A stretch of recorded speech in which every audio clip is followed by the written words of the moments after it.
මේ ලිබරල් ප්‍රජාතන්ත්‍රවාදී මාධ්‍යය. දැන් මෙහෙම කිව්වහම නිකන් පොළේ ගහනවා. මේ බලන්නකෝ. දැන් බලන්න ඕගොල්ලෝ කතා කළා ගෝත්‍ර රාජ්‍ය, පෞර රාජ්‍ය, රාජාණ්ඩු මාධ්‍යය. දැන් කොහොම ආවද රාජ්‍ය?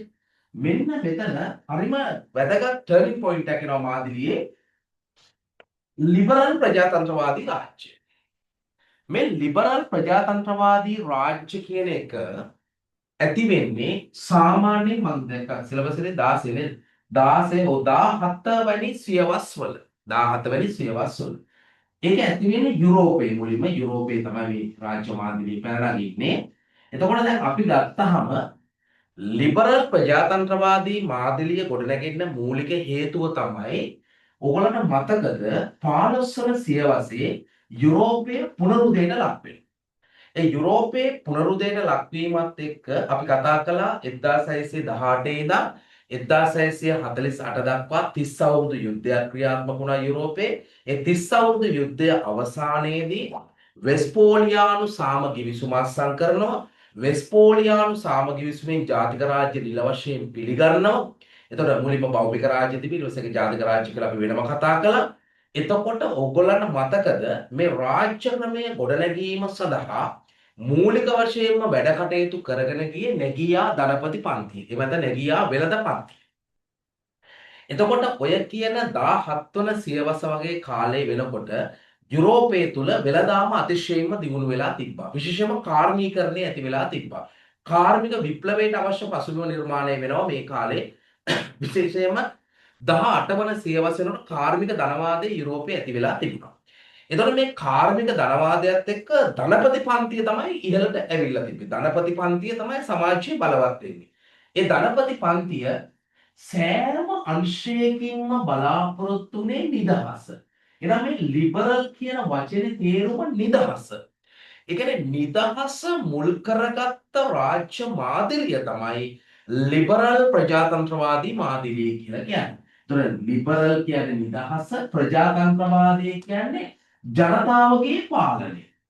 ජනතාවගේ පාලනය. නිකන් අයිතිවාසිකම් වගේ වචනයකුත් තියෙනවා මෙතන. ජනතාවගේ පාලනය. මතක ඇති ඒබ්‍රහම් ලින්කන් කිව්වා by the people for the people of the people. ජනතාව විසින් ජනතාව උදෙසා ජනතාවගේ පාලනය ප්‍රජාතන්ත්‍රවාදී වේ. එතකොට ලිබරල් කියන්නේ නිදහස. එතකොට නිදහස සාක්ෂාත් කර ගත හැක්කේ ජනතාව පාලනයට සම්බන්ධ වුණොත් විතරයි. එතකොට මේ දෙක ඒ කියන්නේ මේ දෙක සංකල්ප දෙකක්. මේ දෙක එකට එකතු වුනහම ගොඩනැගෙන මාදිලිය තමයි ලිබරල් ප්‍රජාතන්ත්‍රවාදී මාදිලිය කියලා කියන්නේ. දැන් ඔබගේ ඇස්වල මැවෙනවා බ්‍රිතාන්‍ය ලිබරල් රටක්. ලිබරල් ප්‍රජාතන්ත්‍රවාදී රටක්. ප්‍රංශය පසුකාලීන ලිබරල් ප්‍රජාතන්ත්‍රවාදී රටක් වෙනවා. ඇමරිකාව ලිබරල් ප්‍රජාතන්ත්‍රවාදී රටක් වෙනවා. දැන් මේ රටවල් ඔළුවේ මැවෙනකොටම තේරෙනවා එහෙනම් මෙන්න මෙහෙම මොඩල් එකක් තමයි මේ ලිබරල් ප්‍රජාතන්ත්‍රවාදී කියන්නේ. මොකද දැන් ඔබ දන්නවා ඇමරිකාවේ ක්‍රියාකාරීත්වය. ඔබ දන්නවා බ්‍රිතාන්‍යයේ ක්‍රියාකාරීත්වය. හරි. ඒතකොට ඒවා ඇවිල්ලා හරිම ඒ කියන්නේ හැම පැත්තෙම මිනිස්සුන්ගේ නිදහස සාක්ෂාත් කරන හැම පැත්තෙම නිදහස සාක්ෂාත් කරන රාජ්‍යයන් විදිහට තමයි අපි මේ රාජ්‍යයන් සලකන්නේ. ඒතකොට මේ ලිබරල් ප්‍රජාතන්ත්‍රවාදී රටක ප්‍රධාන ලක්ෂණ ගණනාවක් තියෙනවා. අපි ඒවා කියනවා ලිබරල් ප්‍රජාතන්ත්‍රවාදයේ සාක්ෂාත් කර ගැනීම සඳහා අවශ්‍ය වන කරුණු විදිහට අපි ඒවා දකිනවා. ඒ කියන්නේ ලිබරල් ප්‍රජාතන්ත්‍රවාදී රාජ්‍ය මාදිලිය තුල ඒ ලිබරල් ප්‍රජාතන්ත්‍රවාදයේ නිදහස සාක්ෂාත් කර ගැනීමට අවශ්‍ය වෙන කොන්දේස් එහෙම නැත්නම් සපුරාගත යුතු කරුණු විදිහට මේකේ ලක්ෂණ විදිහට මේ අපි කතා කරනවා විවිධ කතන්දර ගොඩක්. හරිද? ඒ කියන්නේ හැම පැත්තෙම මිනිස්සු බලාපොරොත්තු වෙන්නේ නිදහස. පල්ලිය ආධිපත්‍යයෙන් මිදුණු ආගමික නිදහස. තමන් කැමති ආගමක් තමන්ට අදහන්න හිතියක්. හරිද? ඒකට කිසි කෙනෙකුට බාධා කරන්න විදියක් නැහැ. ආගම කියන්නේ මිනිසුන්ගේ පෞද්ගලික අයිතියක්. හරිද? මිනිසුන්ට ඕනෙම වුණක් විශ්වාස කරන්න පුළුවන්. ඕන ලෝකෙ තියෙන ඕනෙ කෙනෙකුට විශ්වාස කරන්න පුළුවන් ආගමික නාම.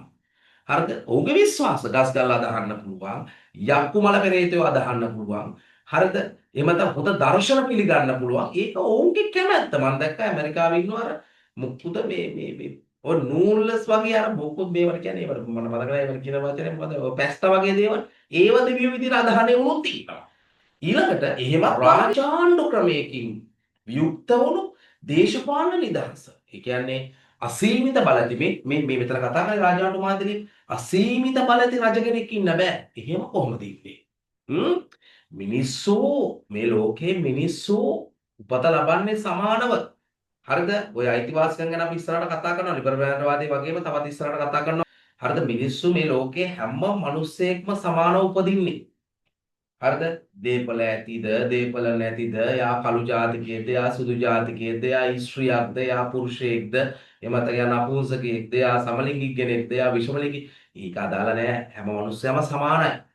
එයාගේ සමාජයට බාධාවක් වෙන්නේ නැත්තම් හරිද? එයාටගේ නිදහස, එයාගේ පෞද්ගලික ජීවිතය ගත කරන්න එයාට අයිතියක් තියෙනවා.